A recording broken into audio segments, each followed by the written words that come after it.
Ciao a tutti! Oggi vi voglio portare una notizia relativa a delle affermazioni che ho fatto su altri video. Ovvero, abbiamo installato delle centraline di riscaldamento per processi industriali con riscaldamento elettrico. Le classiche centraline che realizziamo per la termostatazione monofluido su processi industriali.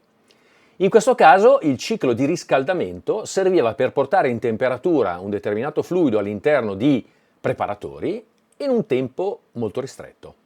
La potenza in gioco, quindi, essendo i preparatori con volumi notevoli, era altrettanto notevole. Parliamo di circa 150 kW di potenza elettrica di riscaldamento, in quanto il cliente non aveva a disposizione vapore, per riscaldare dell'olio termico e portarlo a 250 gradi. Una volta raggiunta la temperatura, però, il ciclo andava mantenuto, termostatato, termoregolato, quindi tutta quella potenza, serviva relativamente o non serviva più. La scelta è stata quella di suggerire al cliente di montare il comando delle resistenze con dei tiristori, quindi con potenza variabile, una sorta di inverter, ma l'ho già spiegato più volte, che comanda la resistenza dando potenza in funzione dell'effettiva necessità. Dopo circa 2 anni di esercizio, con un data logger installato a bordo della centralina, in quanto il cliente non poteva darci a disposizione una linea esterna per vedere i dati, siamo andati a scaricare i dati di funzionamento. Confrontandoci con il cliente, abbiamo notato che la potenza massima avveniva durante le prime fasi di riscaldamento. Dopodiché, la potenza necessaria durante il ciclo di lavorazione si riduceva addirittura al 25%.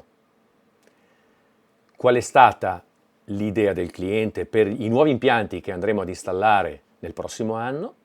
È stata quella di aumentare i tempi di riscaldamento, quindi programmare la partenza dell'impianto di produzione con qualche ora di anticipo, in modo da avere una potenza installata inferiore, delle potenze di spunto inferiori, e quindi poter ridurre drasticamente i consumi, gli impegni di energia elettrica istantanea, anche perché alla fine ha visto che la potenza che gli serve quando è in fase di lavorazione è nettamente inferiore. L'applicazione è interessante, ne ho parlato più volte su questi video e sulle nostre pagine. Se siete interessati, chiedete e vi informeremo meglio. Buona giornata!